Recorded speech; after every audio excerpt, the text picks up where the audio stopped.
افغان قوم جو ہے وہ غلام رہنے کی عادی نہیں ہے، اس کے لیے ذہناً تیار نہیں، جذباتی طور پر نہیں جاتے، یہ پوری تاریخ کی حقیقت ہے۔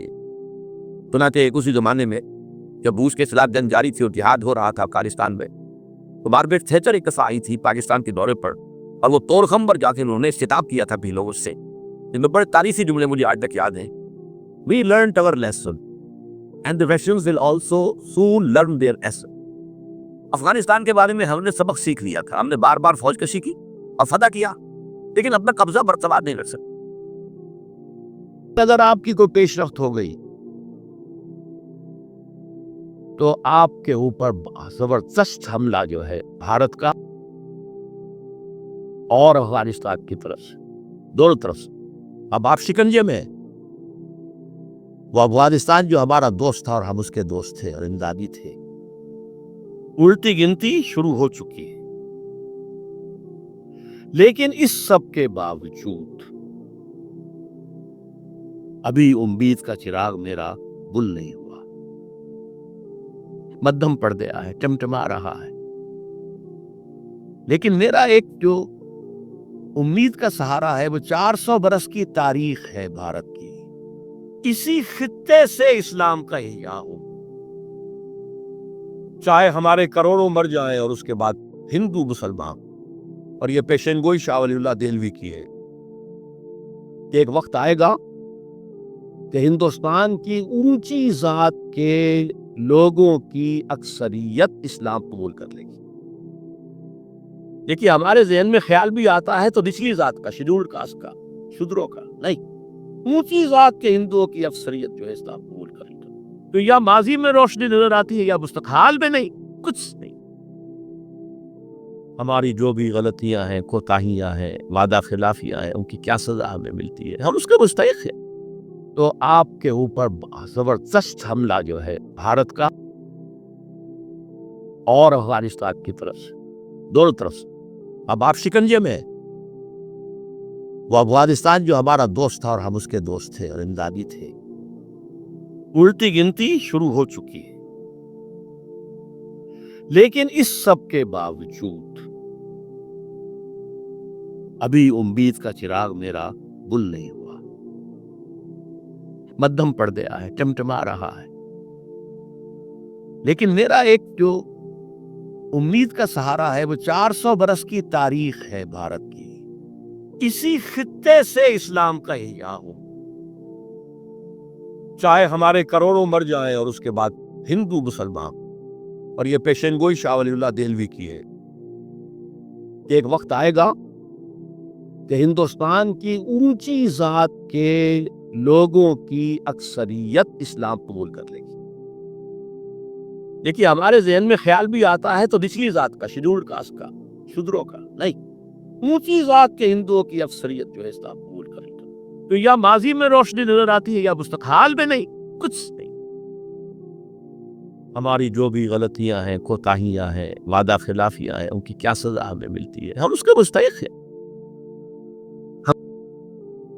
میرا گمان ہے واللہ عالم، میں نے کہا کہ ان باتوں میں اختلاف کی گنجائش ہے، یہ کوئی میں قرآن و حدیث کی روح سے نہیں کہہ رہا، لیکن جو میرا مشاہدہ ہے افغانستان کی تقسیم ہو جائے گی، پختون حصہ جو ہے پاکستان کے ساتھ ملے گا، اور یہ یہاں پر وادی سندھ، جس کو اقبال نے کہا ہے کارواں زی وادی دور و دراز آیت برو، اس یہاں پر خلافت کا جب حضرت مہدی کی قیادت میں مسلمان صاحب ایمان اہل عرب یہودیوں اور عیسائیوں کی طاقت سے ٹکرائیں گے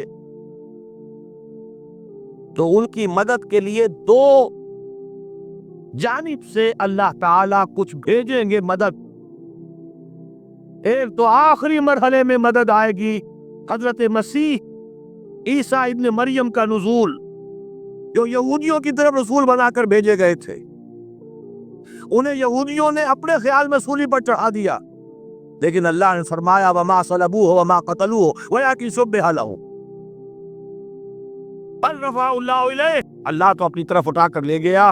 اور احادیث صحیحہ جو کہ ہمارے ہاں متواترہ کے درجے میں، وہ احادیث جو صحیحین کی ہے، ان سے ثابت ہے کہ حضرت عیسیٰ ابن مریم دوبارہ زمین پر آئیں گے۔ اور یہودیوں کا سب سے بڑا سرغنہ جو خود مسیح ہونے ہی کا دعویٰ کر رہا ہوگا، مسیح الدجال، اسے حضرت مسیح قتل کرے گی۔ لیکن ایک دوسری حدیث سے معلوم ہوتا ہے کہ مشرق سے فوجیں آئیں گی حضرت مہدی کی مدد کے لیے۔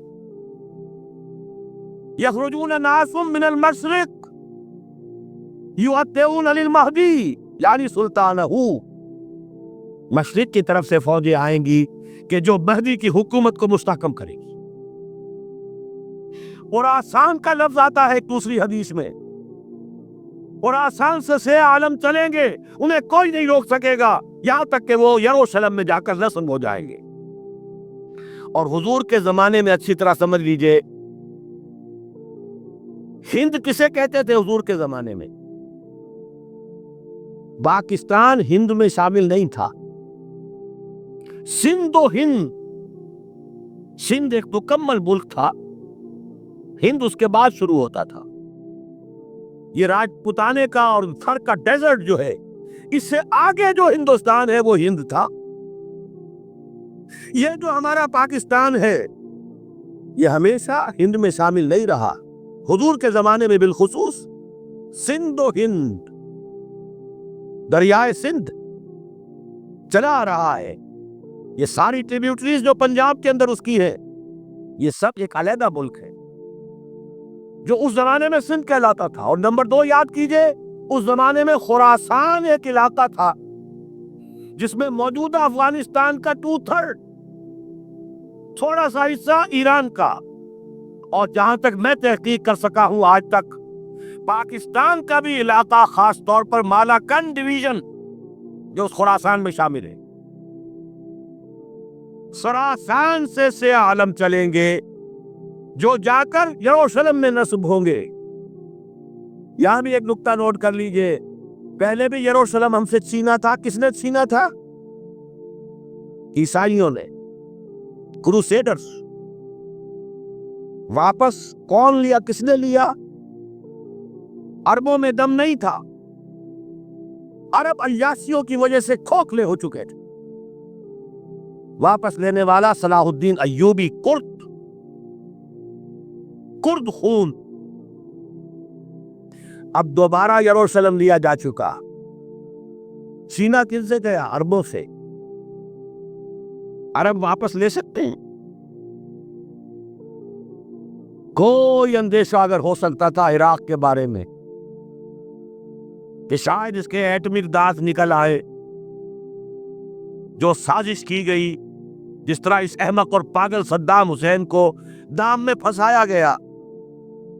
7 دام، 100 جال، دام کہتے ہیں جال کو، 100 دام، اس میں جو پھنسا ہے تو اگلا پچھلا کھایا پیا سب پگلوا لیا۔ اور ہے ہی کون؟ اس کے پاس ایٹمک ہتھیاروں کا ذخیرہ موجود ہے، اور کسی کے وہ ایٹمک دانت بھی نکلنے نہیں دے رہے۔ پاکستان کے اوپر کتنا دباؤ، اور ہمیں نہیں پتا کتنا کچھ دباؤ قبول کیا جا چکا۔ یہ تو سبھی مانتے ہیں، کیپ کر دیا گیا، روک دیا گیا، آگے تو نہیں بڑھ رہا، یہ تو سبھی مانتے ہیں۔ رول بیک بھی ہو گیا یا نہیں کچھ پتا نہیں، لیکن کسی صورت یہ نہیں تسلیم کریں گے، قبول کریں گے کہ کسی مسلمان ملک کے پاس ایٹم بم آ جائے۔ یہودیوں کے پاس ذخیرہ موجود، سب جانتے ہیں۔ بہرحال یہ جان لیجئے، اس علاقے سے امید ہوتی ہے سندھ اور خراسان۔ حالات بہت خراب ہیں ہمارے، اور حالات بہت خراب ہیں افغانستان کے بھی، لیکن حالات کے بدلتے اللہ تعالیٰ کی مشیت کے تحت دیر نہیں لگا کرتے۔ سیرت نبوی میں مجھے نظر آتا ہے سن 10 میں، 10 نبوی، ہجرت سے 3 سال پہلے، 2.5 سال پہلے، کہیں سے کوئی امید کی کرن نظر نہیں آتی تھی کہ عرب میں اسلامی حکومت قائم ہو جائے گی۔ 10 برس ہو چکے محمد رسول اللہ کو دعوت دیتے ہوئے، اور ابھی تک بمشکل 125 آدمی ہے، اپنے بل پر اپنے طاقت پر مکے میں رہ بھی نہیں سکتے. کیسے ہو جائے گا؟ کہاں سے ہو جائے گا؟ میں آج پوچھتا ہوں، کوئی سر بتائے، کہیں سے کوئی امید کی کرن اس وقت نظر آتی ہے؟ اس ماحول میں لے جائیے. اگلے 3 سال میں کیا ہو گیا؟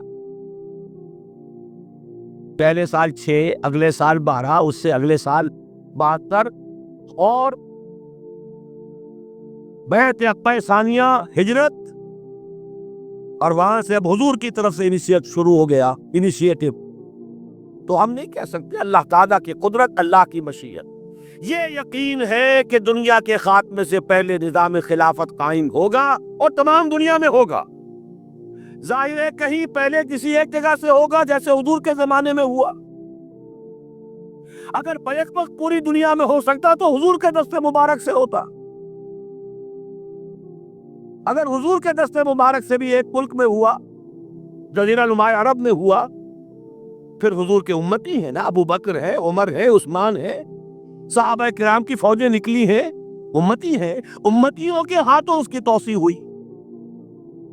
اب بھی یہی ہوگا، کسی ایک علاقے میں ہوگا. میرا گمان ہے، میں یہ یقین سے نہیں کہہ سکتا. گمان بھی میرا ان احادیث کی روشنی میں ہے جو میں نے آپ کو بتا دی اور موجود ہے اس کتاب کے اندر. علامہ اقبال نے بھی انہی کے حوالے سے کئی کہا ہے، میرے عرب کو آئی ٹھنڈی ہوا جہاں سے، میرا وطن وہی ہے، میرا وطن وہی ہے. اس علاقے سے کچھ ہونے والا ہے اور ہوگا انشاءاللہ. میری زندگی میں نہ ہو، آپ کی زندگی میں نہ ہو، کوئی پرواہ نہیں. حضرت حمزہ تو شہید ہو گئے غزوہ احد میں. 5 سال کے بعد حضور مکے میں داخل ہوئے ہیں فاتح کی حیثیت سے. حضرت حمزہ کی نگاہوں نے، ان آنکھوں نے تو نہیں دیکھا، عالم ارواح میں اللہ نے کیا مشاہدہ کرایا ہوگا انہیں، وہ تو ہمیں معلوم نہیں. 5 صحابہ شہید کر دیے گئے مکے ہی میں. بہت بڑی کامیابی. اپنی جان لگا دیں، اپنے آپ کو کھپا دیں، اپنے آپ کو مٹا دیں. جس طرح روڑی کوٹ کر بنیادوں میں بھر دی جاتی ہے، ہماری ہڈیوں کا چورا بنا کر اور ہمارے خون کے اندر اسے بھون کر اگر وہاں ڈال دیا جائے، اس سے بڑی سعادت کوئی نہیں. اس پر تعمیر ہو خلافت علی منہاج النبوہ کی، ہم اس کی بنیاد کے اندر دفن ہو جائیں، یہی بہت بڑی سعادت ہے. لیکن یہ ہوگا. میں نے عرض کیا تھا کہ یقین ہے مجھے کہ ہوگا، اور ہر صاحب ایمان کو یقین ہونا چاہیے کہ ہوگا. باقی یہ کہ یہ آثار ہیں اور احادیث بھی ہیں، اور 400 برس کی تاریخ بھی بتاتی ہے کہ یہیں سے ہوگا. 1000 برس تک سارے مجددین امت عالم عرب میں پیدا ہوئے. 4ویں صدی کا مجدد اعظم شیخ احمد سرہندی کہاں دفن ہے؟ سرہند میں، ہندوستان میں.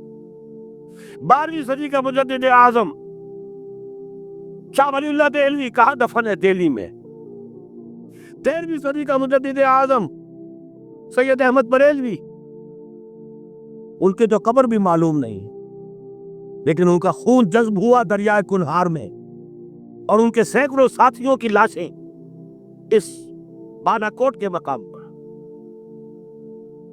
14ویں صدی کے مجدد اعظم شیخ الہند، لیکن ان کے ساتھ ساتھ اتنے اعظم رجال، علامہ اقبال جیسا مفکر، مولانا مودودی جیسا مصنف، مولانا الیاس جیسا مبلغ، کہیں اور ہمیں دکھا دیجئے آپ.